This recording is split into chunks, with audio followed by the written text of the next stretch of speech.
So, Madam, I'm informed you are the co-director here. What's your name, kindly? My name is Rotarian Isabella Lumumba. Okay. I am a co-director at Ufanisi Resorts, and I am a mother. Okay. Yes, an entrepreneur. An entrepreneur. Yes. Yeah. So maybe a brief education background, if you don't know. I am a graduate of Moi University. Okay. I did a Bachelor of Education. Essentially, I'm a regular teacher. I did a Master's in Project Planning and Management from University of Nairobi. And currently, I'm enjoying being a Rotarian, serving the community. Oh, that's great. Yeah. Now, it's very interesting. You mentioned in the interview that you've been with him in establishing Ufanisi right from the beginning. Absolutely. And that you began as a waitress. Yes. Tell us about that. How was the experience?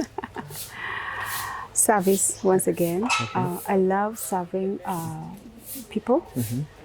I grew up in a large family, and I was the eldest. So I grew up loving and knowing that I have to serve others. Sure. So when you open the facility, it was very easy to just delve in, jump in, and serve our guests with whatever they required. So it was quite easy. It was quite easy? Yeah. You could cook? Well, I don't want to say I did cook. We had a cook, so all I had to do is to ensure that the service on the table was flowing. Yeah. Now, I'd like us to see the trees as we walk around this environment here.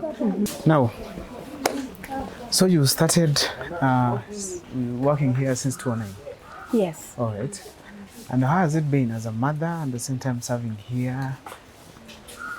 How has it been? It's been quite challenging. Okay. I think by then my kids were much younger, and having to spend time away from them while they were in school and setting up the business, and they had to be at home alone. It took quite a toll on us as parents and the children. But again, we know very well that nothing good comes easy. There has to be some level of sacrifice to get where you want to get. Okay. Yes. So you managed to balance your family at the same time your job here? I tried. Okay. I tried. That's nice. Now, what are some of the challenges you faced as a young mother establishing a business? First, we had the issue of resource. Resource is always a very big issue, especially when you're getting into a new business, and especially in a region that is not used to that particular type of service. When we started Ufanisi in the year 2009, we had very few facilities in Kisii town. And when I did talk to my friend and asked him, we were going to sell a cup of tea at 300 shillings. He said, no, you cannot do that because tea here is 20 shillings. You can make it. We said, we're going to bill our guests 3,000 shillings bed and breakfast. He said, you cannot do that. A hotel is, a bed and breakfast is practically 300 shillings.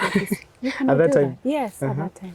So we faced a lot of challenge and the resources to put up our facility, because the bank was like, are you sure you're going to break even? That was an issue. And of course, getting the right human resource. Being a virgin area, if I may use that word, we didn't have really good qualified local people to hire. And also that was an obstacle. So far you can tell that the client to get here are fully satisfactory? I believe we're doing a good job. We are targeting the corporate clients. Okay. Corporate as of conferencing, accommodation for those who are coming from Nairobi to do their thing in Kisii town. And those are our core customers. And we must. And these are demanding clients, because they're coming from Nairobi, they understand the standards, they understand the quality of what they want. So they'll make noise and complain when the service is substandard. That's sure. Yes. Now, to briefly for our viewers, what are some of the services you offer here that you believe you're best in? The services you offer to Ufanisi. Okay, we offer, number one, our core service is to serve our customers, and basically we're very good in conferencing and corporate services. As I mentioned, corporate services are people of established organizations who are coming to this region to give a service, maybe to train, maybe to oversee activities that are happening in Kisii County, and therefore they need to sleep and have their breakfast here as they do their work. So that's what we offer first and foremost. But we also offer entertainment. Okay. We have like the Sunday brunch, which is an entertainment activity that's held every Sunday in the afternoon. Okay. We have the chill bar where you can sit back and relax, and we have the swimming pool for children and families, and we have the garden settings. We also do have a wedding facilities. Wedding. Yeah, we have the gardens where we can set up weddings, etc., etc. So we have a variety. The gardens are here, right at Ufanisi? Yes, they are. We can walk there. Sure. Okay. So the trees here, there are so many. Actual trees are many than any other thing here. That's what I've noted. Yes. What's the secret behind this? Because we believe that we needed to create our own, shall I say, our own identity. Okay. I am a founder of the Million Trees Kisii, an organization that donates tree seedlings to the community. Okay. I believe that we need to teach our community to understand the value of planting trees. Okay. Trees actually clean up they mop up the dangerous gases in the air, you know, like carbon dioxide, sulfur dioxide, which are released by the activities of human beings. Like if you're driving a car, your vehicle is releasing carbon monoxide. Where does that go? It's mopped up by the trees, and the trees therefore release oxygen in return for that. So having valued that, I realized that I need to do my little bit in teaching the environment to value the importance of trees, to value trees and plant trees. So I work with primary school to donate trees, tree seedlings. I work with tertiary institutions, Case University, and churches, etc. So that is how I realized that we have such a beautiful environment. When you get into Ufanisi, you don't feel the activities in town. It's really quiet and laid back.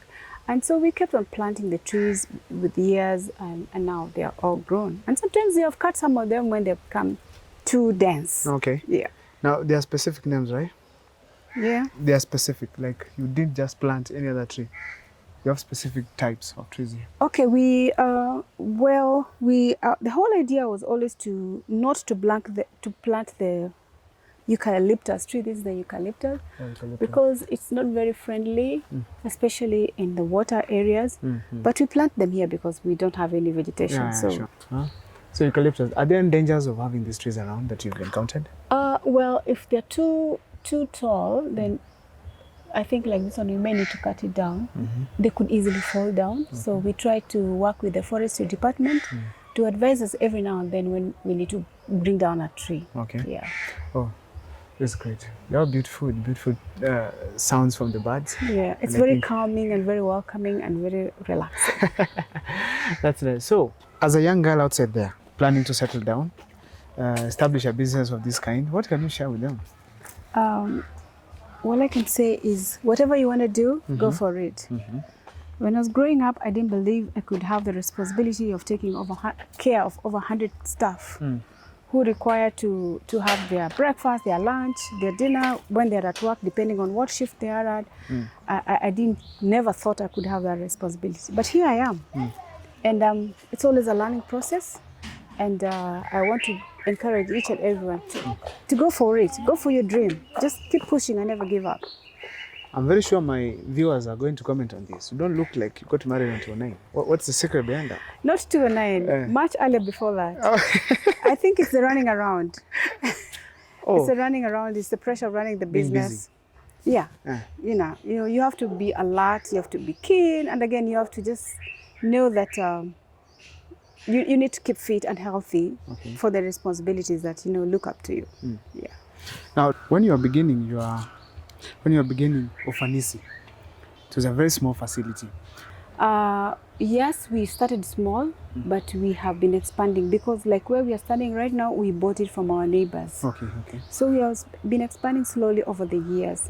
And even when I look at it now, I don't feel like we've done much because I still feel like, oh my goodness, we need to take it to the next level. The next level is, are we 100% happy with the service? Is the product of good quality? Do we have everything that anybody would want if they are coming to visit our facility? So I still feel that it's a work in progress. There's a lot to do. You can kindly head to the Thank you. Where we are heading to, the garden? The gardens are right here. Right here? Okay. And then we have a bigger one where we have the lotus, where we have the Sunday branch. But you can still look at this one out here. It's okay. So this is the garden. This is the garden. It's beautiful.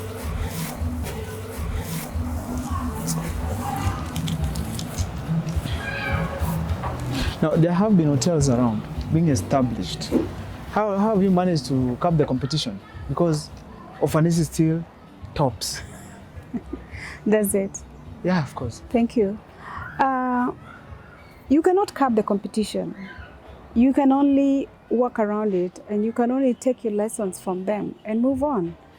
But at the back of your mind, you need to understand that you are your identity, you are who you are, and you have your standards to keep depending on what you want to achieve.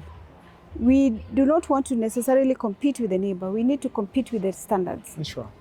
Are your standards commensurate with what you want to achieve? Are you able to be visited by international visitors and they be comfortable that yes, they have been to a facility that is up to international standards? So we aspire for the best. We don't need to. You don't need to fear what your neighbor is doing or worry about what your neighbor is doing. You just need to keep focused and know what you want and go for it.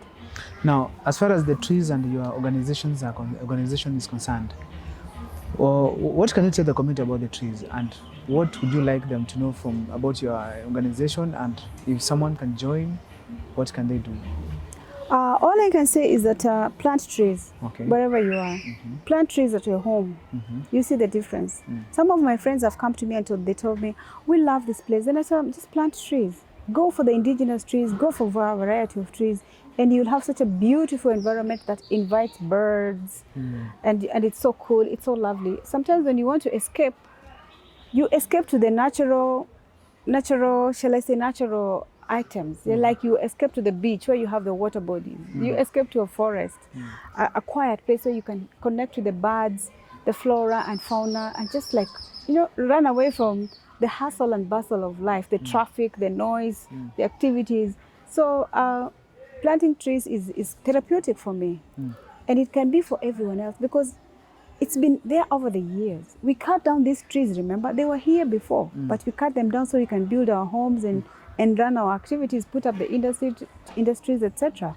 So I encourage people to plant trees because the value is so huge. We don't think about it, but trees are so valuable. And when you have them, that's when you realize the beauty that they possess. Which is the most beautiful tree here? Well, I used to love the traveler's palm tree. This one here? But it can become very, very huge and very threatening sometimes. Okay. But I love them. I love the golden palm trees. I love the royal. I'm telling you, I was passionate. When we were building in Ufanisi, I would take the truck and buy 100 royal palms, 300 of these. I was just planting, and I was on a planting spree. Yeah. Now, back to management.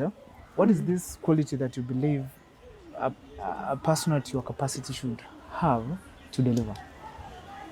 Okay, one thing I know is you cannot be an authoritarian leader. You need to be a leader who creates teamwork, not by ordering, but by bringing in people to understand that you have one common goal and that you are pursuing this goal as a team. And the success of this enterprise is also their success. So you now have to bring in that sense of ownership, that sense of oneness, which cannot be achieved by being an authoritarian leader. You have to be consultative. You have to ask your team, what is their opinion? How can they solve an issue that is emerging? Because everyone always adds value if you give them an opportunity. So I always believe in a consultative leadership and creating teamwork. Of course, a leader would give direction without commanding, so that all people feel like they own the business and they own the process in relation to achieving whichever goals you set. Now, how close are you to the employees? I try to be close, but again, as a director, I try to allow my managers to learn the process and help them to delegate so that they also learn the people skills and the soft skills that is required to manage their team. So we have the hierarchy, but we try to tell them that in the event you're not getting assistance from your team leader, our doors are free, that you can always approach us at any time. What are the biggest challenges you faced in the hotel industry? Well, it's personnel. The training, I don't know whether it's a training of nowadays that is not up to standard, but people, we hire staff and they're not well trained. They don't seem to understand. They don't understand their content. The content is the product. What product are you selling? How is the product prepared? So that when you're selling, you're not just selling, you're not just bringing a menu to a guest to go through. They want, a guest would love to be walked through the menu. This is what I recommend you to eat. This is how it's prepared. This is the cost. This is the difference between this and this. So you find that, and then of course, communication skills. That's a huge challenge, you know, the ability to, you know, when you're a waitress, you're basically a marketer. You're marketing, you're selling a product, a brand. So you need to have the selling skills to convince the client to spend. Because if you're able to convince, then the client can spend more. That means you have a bonus. Whenever there is success in a company of this kind, in a facility, let me say in the hotel industry, there's always motivation of the employees. Now, what is the best way you motivate your employees here? Okay, other than the usual remuneration, which I believe our company is one of the best in terms of how much we pay our staff, especially the wait crew. And also we give bonuses every now and then, and also we give the appreciation notes, the letters of certificates, and also we also try sometimes once in a while to just take them out for some fun activities, just to, like, let's go to another hotel and see how they're doing their thing. Compare with what you're doing, so that you kind of take them out of the work environment for them to think out of the box and just get to see that others are doing worse or they're doing better. So it's always a good learning opportunity for them, and also to just, you know, give them that vitality and energy. Yeah. Now, to your guests, someone watching this video, maybe from anywhere in any part of the world, wanting to come to this place, speak to them. That's your camera now. Tell them something about Ufanisi, and you can welcome them. Thank you so much. Ufanisi is a facility in Kisii that is environment friendly. It's a facility that has many trees. It's very eco-friendly. As I'm sitting here, I can hear birds. I can hear the children running around, splashing in the water. And we have beautiful gardens. So it's a place that I would love to invite you to visit. We would love to host you. We have beautiful rooms. We have a beautiful entertainment facility that is in place for you. And our menu is up to standard. And so we are looking forward to hosting you. Karibu sana. Thank you so much. My name is Abel Mokwa. This has been a conversation we've had from Ufanisi Resort. See you next time for another conversation. Thank you so much for watching.